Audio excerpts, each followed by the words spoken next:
ഇന്നൊരു സങ്കടക്കഥ പറയാനുള്ളത്. വീട്ടുമുറ്റത്തുള്ള കവുങ്ങിൽ ഒരണ്ണാനും കുടുംബവും താമസിച്ചിട്ടുണ്ടായിരുന്നു. ഇന്ന് രാവിലെ നോക്കിയപ്പോൾ ആ അണ്ണാനുണ്ട് ഇതുപോലെ മരിച്ചു കിടക്കുന്നത്. എന്താ പറ്റിയതെന്നൊരു ഓർമ്മയില്ല. നാജിലിനും എനക്കും നല്ല സങ്കടമായിട്ടുണ്ട്. ഇതുപോലെയുള്ള മൃഗങ്ങളോടും പൂച്ചകളോടും അതുപോലെ മീനുകളോടും കോഴികളോടും ഒക്കെ നല്ല സ്നേഹമുള്ള ഒരാളാണ് നാജിൽ. അവന് വലിയ സങ്കടമായി. അവൻ പറഞ്ഞു എന്തായാലും നമുക്ക് നല്ലൊരു അന്ത്യവിശ്രമം ഈ അണ്ണാന്, അതും അമ്മയാണ്, അണ്ണാനമ്മക്ക് നമുക്ക് കൊടുക്കണമെന്ന് പറഞ്ഞു.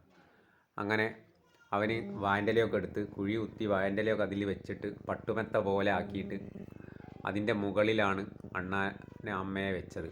അതിനുശേഷം അതിൻ്റെ മുകളിലും മണ്ണൊന്നും ആവാതിരിക്കാൻ വായൻ്റെല വെച്ചിട്ട് അതിൻ്റെ മുകളിൽ മണ്ണിട്ട് അവന് നല്ലൊരു അന്ത്യവിശ്രമം ഈ അണ്ണാനമ്മയ്ക്ക് നൽകുകയാണ്. അപ്പോൾ നല്ലൊരു സങ്കടമുള്ള ദിവസമായിപ്പോയി. രാവിലെ തന്നെ പറയാൻ വാക്കുകളില്ല.